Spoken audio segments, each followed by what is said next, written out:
this is Gene Hoglan from Dethklok, and you are watching Metal Impact.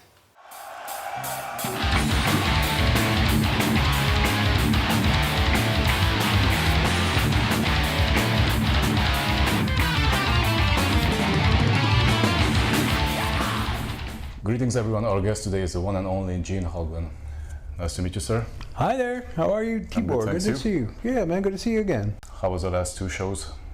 Well, the last two shows were amazing, and today I really found like we're, really finding our swing. Definitely, the first show that we played was at the Mystic Festival in Poland, and that was one of the shortened festival sets. So we were able to just burn through that one real quick, and then last night we played in Hamburg, Germany, and that was the first of the proper full 2 hour long set kind of thing, and that went great. And then today was even smoother, playing in the afternoon the way that we did. That's always a good time for me personally to be jamming. Everybody else is kind of like, whoa, we're playing at the crack of dawn. We're not used to playing this early. But that's about the time I rehearse every day, 2 o'clock, 2:30, 1 o'clock, noon kind of thing. So Dethklok. Yeah, right. Yeah, so it was just a good time it felt really good. Today was our best show yet. A lot of energy. The crowd was great. And as Stevie D was mentioning, he was talking after the show about, he mentioned this on stage about everybody who had tears flowing down their eyes. And he was like, because I was looking, I was like, there's somebody there, there's an older guy there, there's a younger girl there, she's like filming, but she's wiping her face and changing the thing and wiping her tears and changing the camera and wiping her face over there. And just all over the place, there were just people with tears in their eyes. So, that's a pretty good sign that you are moving people, so there you go. Is there any Death song that you always wanted to play live, but you never had a chance? Let me think, because we have played so many of them now, Back in the day, we were playing tons of songs, and now as Dethklok, we have, was it 3 albums under our belts, 4 albums maybe that we have played the entirety of, and there's hopefully more to come. So, I think I've gotten to play, most of the tunes I've always wanted to play. So, if I get to play them again, kick ass, because sometimes they'll enter a set for a round of touring, and then all of a sudden they're just, they're not there for the next one. And when they do come back around, it's time to throw that song back in the set. Then I'm always excited, like a song like Flattening of Emotions, for instance. I love playing that one. That one's such a kick-ass tune and a kick-ass drum song that I always enjoy when we have that one in the set. But sometimes, like on a set like today, one of our internal mandates is that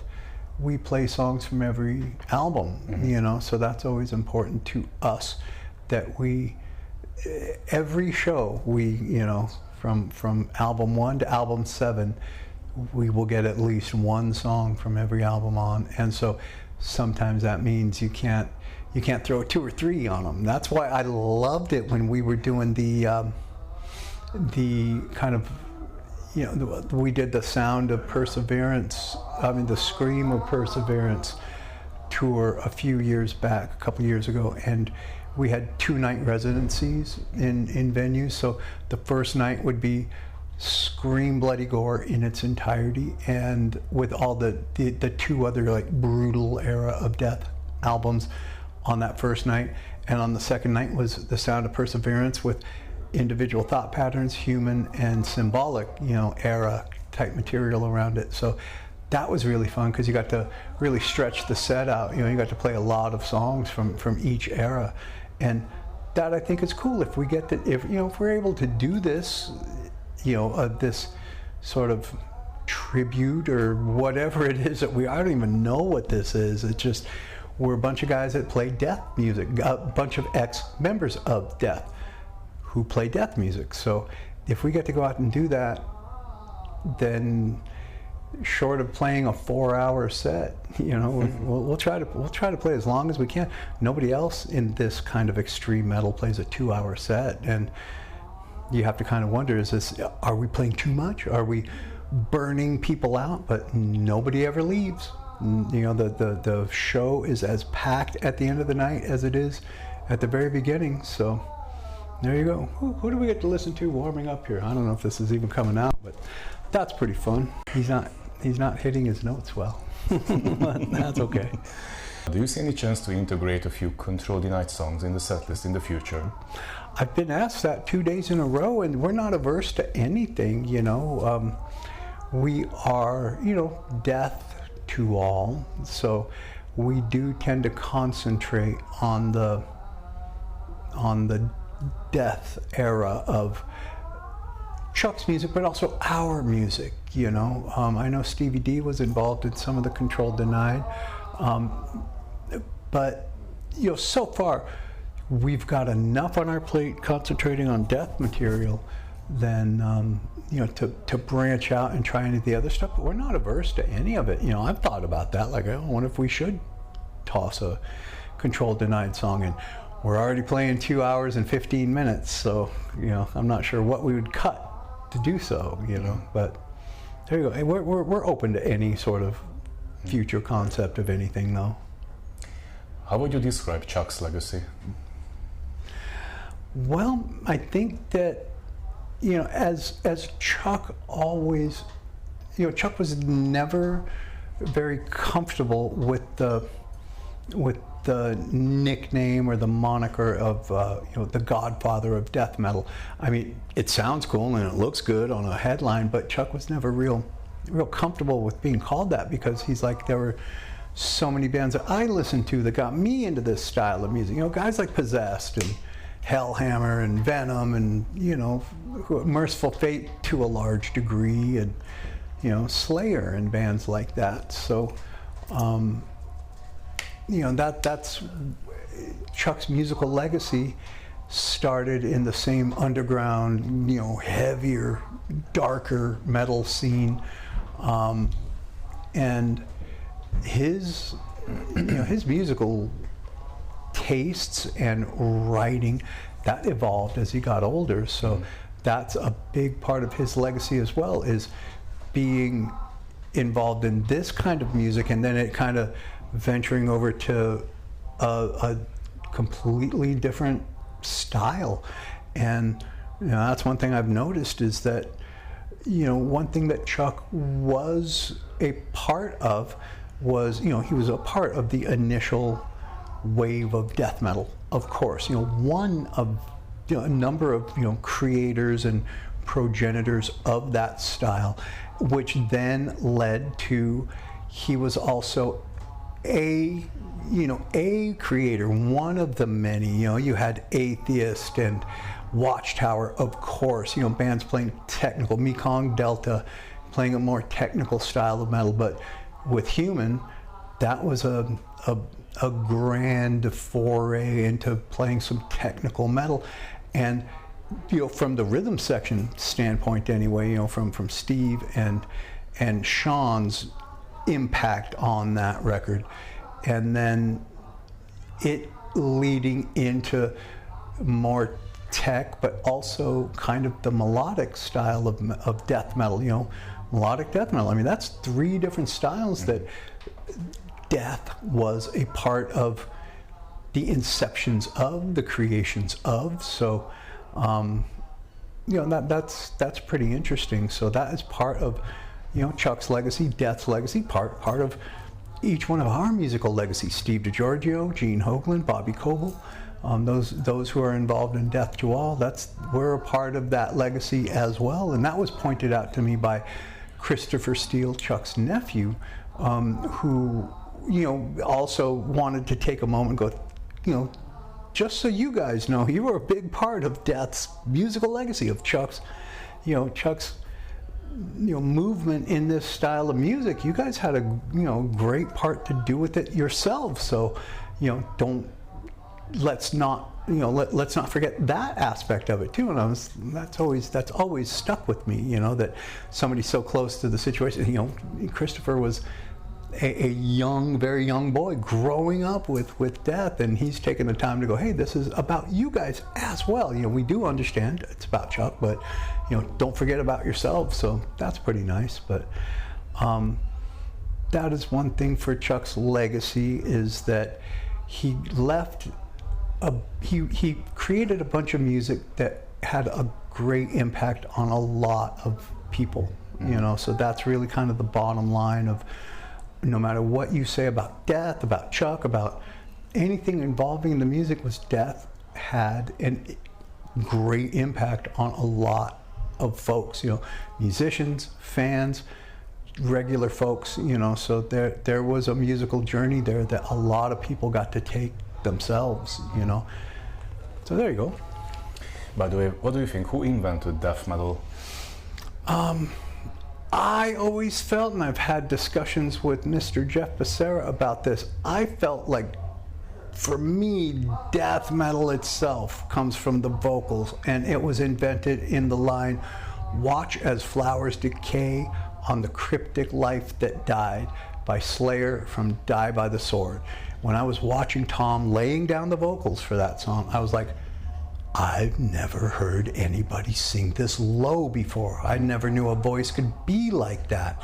So low and so heavy, you know. And I was only 15 when that was going down. There could have been other guys doing the same thing, you know. I mean, there was Tom G. Warrior, you know, I mean, you know, doing the stuff with Hellhammer, roughly around that era. A lot of guys doing that kind of guttural voice, but not, this was in 83 when this was going down, and that's when I first heard that, and that's where, you know, I was like, shoot, I've never heard vocals that low. But you got to give it up to Possessed to a large degree with the song Death Metal. I mean, that was the greatest term I'd ever heard when I was 15, when I got the demo, you know. So, and I got to see Possessed's second show ever. They were opening for Slayer and Exodus at Ruthie's Inn up in the Bay Area. But you know, that song on the demo, I mean, that was a pretty savage demo. So, you know, did Possessed invent it? Did Slayer invent it on Show No Mercy? You know, I really felt like all aspects of death metal did come from, you know, a lot of Slayer. And for me, it's a no-brainer. I mean, you had thrash metal first, which helped create death metal. So, you know, the thrash metal, especially the aggressive thrash, the Slayers, the Dark Angels, the Possessed, you know, there wasn't anything called death metal at the time, so they were just, there wasn't even a thrash metal at the time. No, that term didn't exist when these bands were all starting, but the really extreme form of metal, which became known as thrash later, I think that is the godfather of death metal, and that's really apparent to me as growing up in both scenes. You know, I was there. I am OG thrash metaler from LA, and you know, thrash metal was 100% created in Los Angeles. You know, there was no scene there, but that's where Metallica came from. That's where Dark Angel came from. That's where Slayer came from, and all these bands were kind of playing in the same sort of scene, with Venom as a huge influence, Motorhead as a huge influence. You know, the heavier, aggressive, you know, Jaguar, you know, speedy Jaguar from the new wave of British heavy metal. Raven, a huge influence on us all, you know, which led to the more extreme side of metal, the death metal, the grindcore, you know, all that sort of stuff. So that's why I feel, just being a witness to all styles and the inception of all styles, that's where I felt, you know, death metal originally came from, was just early aggressive thrash metal. So. What did you think of the German thrash metal bands around that time? Oh, loved them. I think, you know, Destruction was so good. Like the Bestial Invasion demo, you know, the 6-song demo with, you know, Mad Butcher and Antichrist, Black Math, total disaster, Front Beast. You know, that was such a kick-ass demo, and they had riffs, you know, and that was one thing that was just really cool. I loved the bands with riffs. Exodus had riffs. Slayer had riffs. Dark Angel had riffs. You know, Possessed had riffs. Destruction had riffs. So they were my favorite of all of those at the time. And, you know, we were listening to, you know, bands like Sons of Satan, Semen of Satan, also a couple of really underground German bands. as well as all the other German bands that we could get our hands on, the Iron Angels and bands like, of course, Accept, of course, but, and all of us in the underground tape trading scene, we were just into, didn't matter where you were from. If you had some solid ripping metal, we were into it, so that's how that went. But the German thrash, I thought there was a lot of great stuff coming around, Tormentor, turning into Creator and all that, a lot of good stuff from those early days, absolutely. Mm. Back to Chuck and Death. How did you like the documentary about Chuck's life, Death by Metal? There was a show on the American, sort of cable network, Hulu. It's a streaming, American streaming service, Hulu. Mm-hmm. That's called Into the Void, that I thought did a really good documentary on Chuck. That would have been, that's a decent one. I just remember being told, I never had a good taste in my mouth about the Chuck documentary, because one of the people who was very prominently displayed in the documentary, and also very, I will say flat out, unfortunately, mistakenly displayed throughout the eras of Death, in the mid 2000s and things like that, where that person came to all of us the morning of our filming. We filmed that thing in Toronto because that's where the company was based that was filming it, playing a show in Toronto, and I was told, hey, throw Chuck under the bus, essentially, like tell all the dirt stories and all the just don't hold back. I'm like, why would anybody do that? Why would anybody request that? Maybe they wanted some controversy in the film, but I tell you, controversy in me, I have no desire to get involved in any form of controversy or try to tell some dirt or anything like that, because I have none. So that's why I'm like, I have my versions of the way I saw things, and I'm always able to find a way to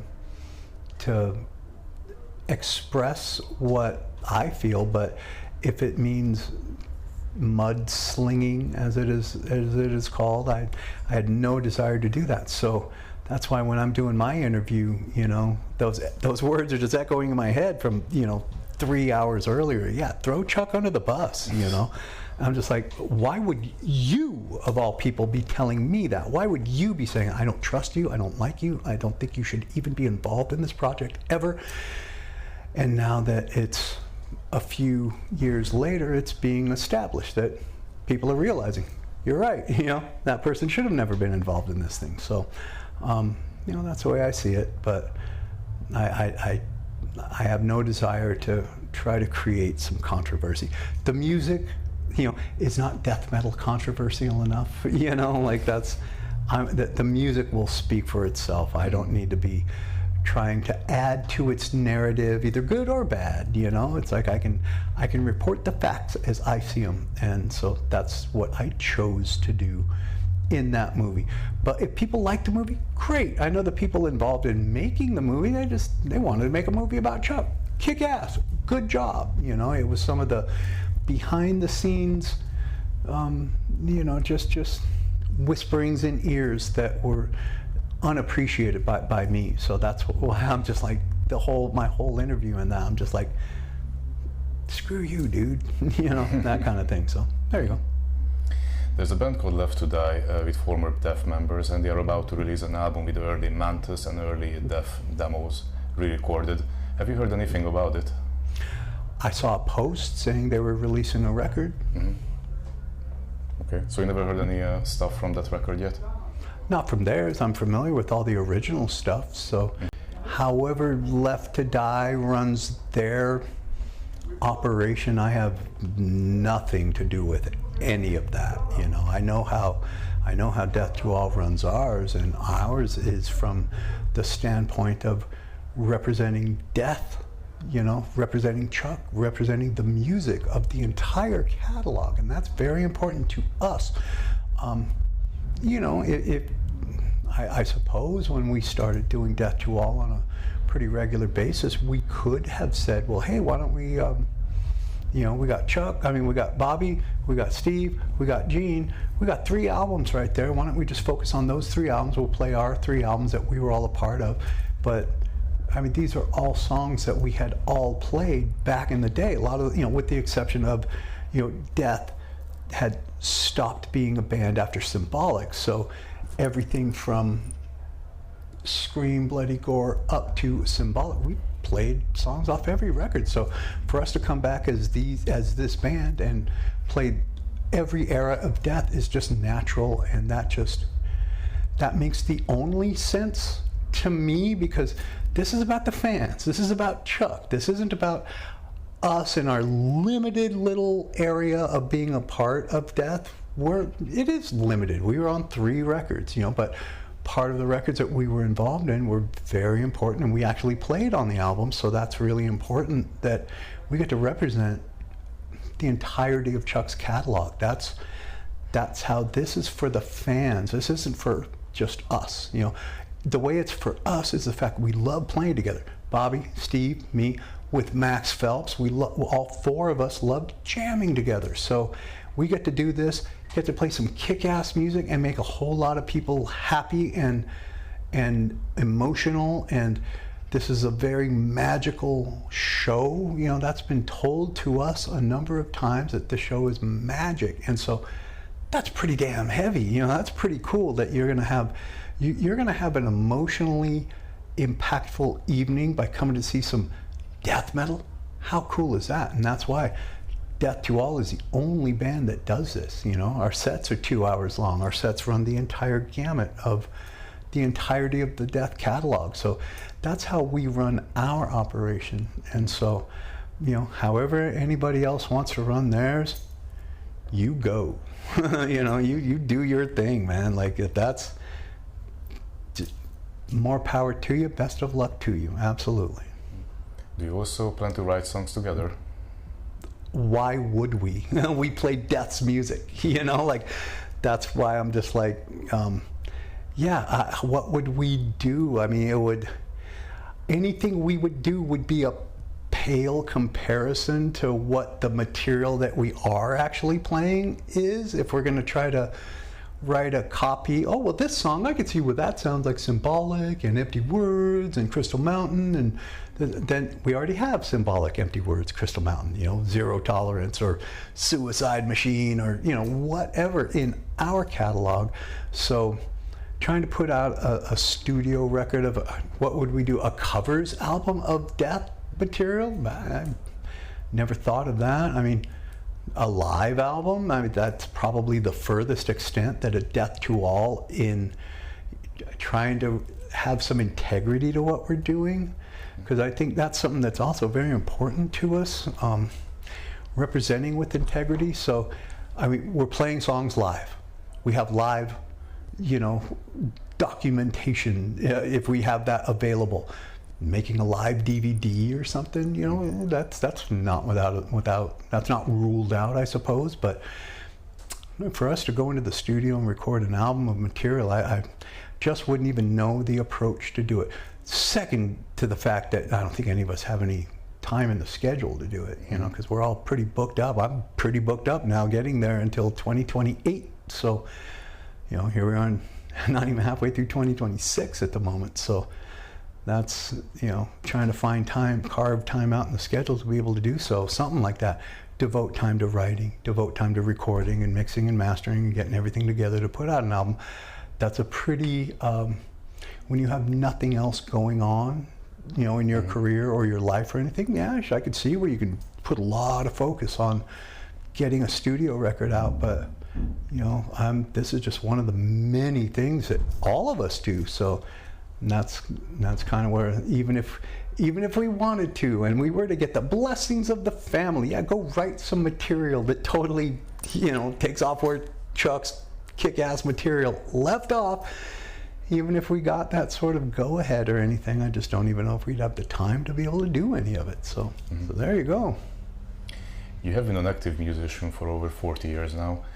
Which ones are your favorite albums from your discography by decade?